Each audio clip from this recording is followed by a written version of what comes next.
Ladies and gentlemen, what you see here is the ranking of recruiting classes from the 2002 postseason. We rank around 53rd, not great at all. You'd obviously like to do better, but not terrible. 53, that's about the middle of the pack, and we were about middle of the pack last year. But next year, hopefully to get a good improvement, you want to get a better recruiting class. However, we have some good talent coming in. We got Crosby and Murphy there at the wide receiver position. We got this guy Mendoza at fullback is pretty good. Mike Johnson's probably our best recruit at tight end. However, number 87 has been basically taking his spot this whole time. This is our schedule that we have here. We got non-conference Tulane, at Syracuse, at Minnesota, and at home against USC. And the major change I'm making this season is we're going to 6-minute quarters. That'll hopefully help the offenses be more. The offenses and defenses be more on par with what the simulated games are. You'll notice they'll show like graphics about how we rank offensively around the rest of college football and around the rest of the league, and we're always around the bottom because there's just not enough time to get the same kind of statistics and yardage and points really as you would in a regular game if you're running with a relatively realistic sort of offensive scheme. Now, if you're throwing 5 Hail Marys every drive, then you might actually have a shot at scoring 50 or 60 points per game. It's just not really possible if you're trying to actually run the game in a 20-minute game. So 24 minutes, not a huge difference, but hopefully will add to some of the production on both sides of the ball. We got number 11 coming back. This is his senior season, so it's going to be a big deal that he makes some big plays, and of course he almost did that on that. He did, but there was a holding penalty that called that back, and then on the second play, bad omen for the season when you get 2 holding penalties to start the year off. One of those was by a freshman, one of those was by a senior, though. That's not good. So halfback number 30 comes in, can't really do anything. And then on 2nd and 24, you gotta go deep because there's really nothing much else you can do, and then that ends up being intercepted. A bad choice to throw that ball, but a good interception by the defense. I threw that in the triple coverage. Really not a good choice, and I feel ashamed of that.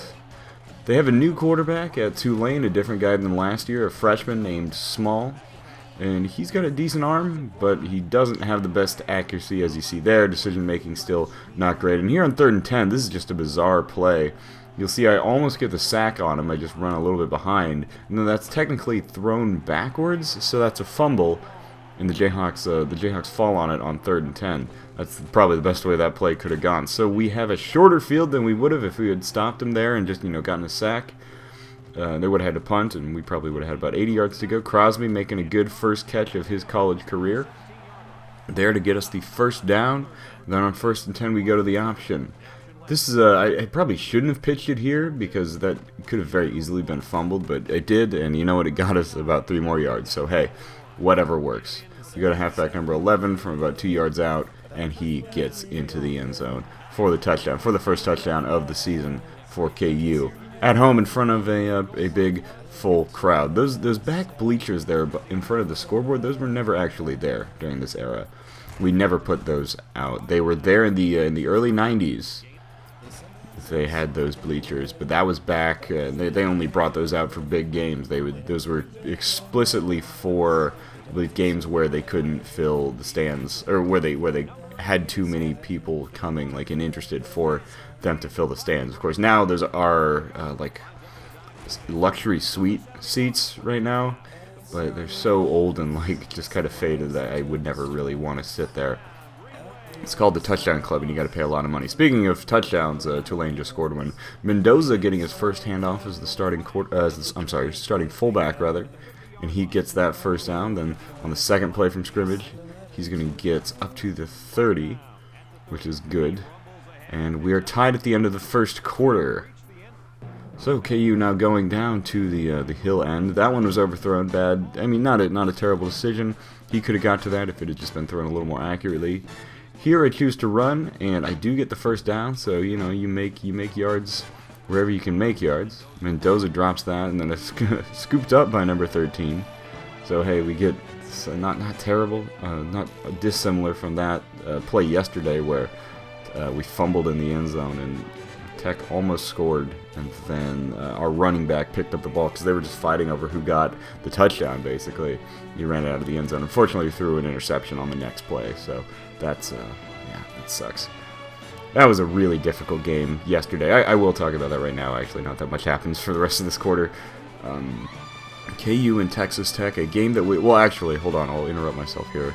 For whatever reason, muffed punts were a big problem this game. This is the first muffed punt in this game. I'm not going to do a counter, like I'm not going to do the, what was that, the sack counter that I did against Nebraska last year, but for whatever reason, just watch out for those muffed punts. That, you know, never a good thing when you can't field a punt. Anyway, against, okay, Crosby drops this here. God, yeah, I probably should have turned around to get that, but yeah, that's a bad drop. When it hits you right in the hands, it's always bad. And there, bad throw, knockdown. Anyway, Kansas 30, Texas Tech 10. This is a new punter, by the way. I keep interrupting myself. This is quality punting here, though.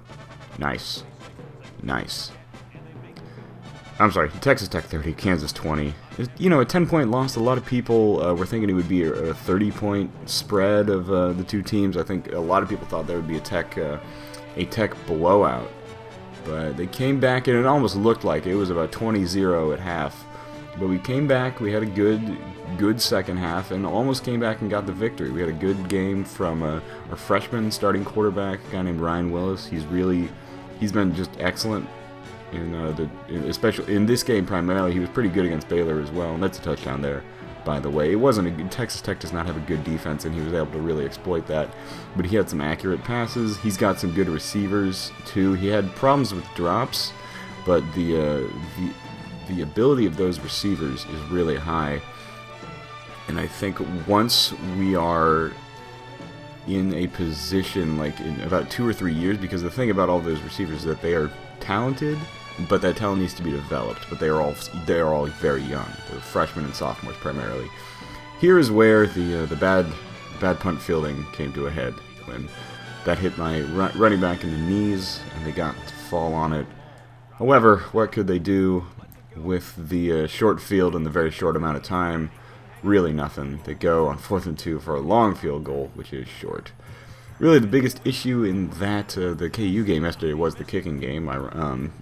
For something that will fit with what just happened on the screen, we missed 3 field goals, 2 of which were really close, and then 1 extra point. I don't know. It's in that ended up being a 10-point difference, and we ended up losing that game by 10, which is really unfortunate. But hey, you know, and there are instances where it was like 4th and 2, I think, and we went for the field goal and missed. I probably would have rather we gone for the end zone at least, because especially after you miss, after you miss the field goal, like generally they say, take the points there, but there the difference was we were really moving on offense and we hadn't made a field goal yet in the game. So I think honestly the better decision would have been to go for it on 4th down. But that's for the coaches and all of them. Still, it was an exciting game, even though we lost. It was one of the first times I really thought KU had a chance for the rest of the season. I was pretty firm after that Baylor game in just saying, hey, we're going to go win this. By the way, another touchdown in a very similar play where a wide receiver just beat his man on the corner. So that's a touchdown. So that is, I believe, 24-7 is the score here in the third. And Tulane is moving, but it feels like they don't have the sort of sense of urgency that they need. They only have about 6.5 minutes left to come back from, what's that, a 17-point deficit? So they got to try hard to get it, and our defense is being very stout in this game. It's 24-7, a 17-point difference. That is a healthy lead, and it's good to put a team like Tulane away the way we are. That's an interesting way to break up the pass, is by kicking it, but hey, whatever works. And so we take the ball back over. Now we just have to run the clock out. And 13 gets that scramble up there for the first down. Number 11 had a very good game. I think he had 80 or 90 yards. Still really good. There was a weird play near the end that I'm going to show where I accidentally pitched the ball to the wide receiver. Now here was the first of the bad pitch woes. That was something that plagued us the entirety of the 2002 season. Hopefully it doesn't carry on too much in 2003. I just got to be able... Maybe just to be smarter on the pitch, because a lot of those pitches are just bad decisions anyway. Or maybe I should just stop running the option so much. That's the other thing with the very slow quarterback that I have. Small almost gets sacked here and then makes the completion. That is just the most painful thing on a 3rd and long when you almost get the stop. And then there's the touchdown for number 83. And Tulane is now only down by 10. However, they don't have much time left. 2:20. They basically have to get this onside kick for a chance to win, and they don't. We get it, and I just kind of try to run around with it for a little bit. So, hey, we've got the ball. We've got a 10-point lead. You know, you're feeling pretty good. 4th and 4, this was kind of important. I think they wouldn't have scored 10 points if we had given them that. Yeah, there was a weird pitch to number 19, unintentional. I think I just had my finger on the very, very sensitive Xbox controller. With about 30 seconds to go, the play clock winding down. And 3rd and 9, we needed a first down to really cement the win. And we got just that. So we'll take the knee, and we will take the victory. So at the end of the game, it is 14-24, a Kansas victory. Great game all around. Some good play by these new players. I'm excited for the rest of the season. Next week, I believe, is at Syracuse. So that'll be an interesting thing.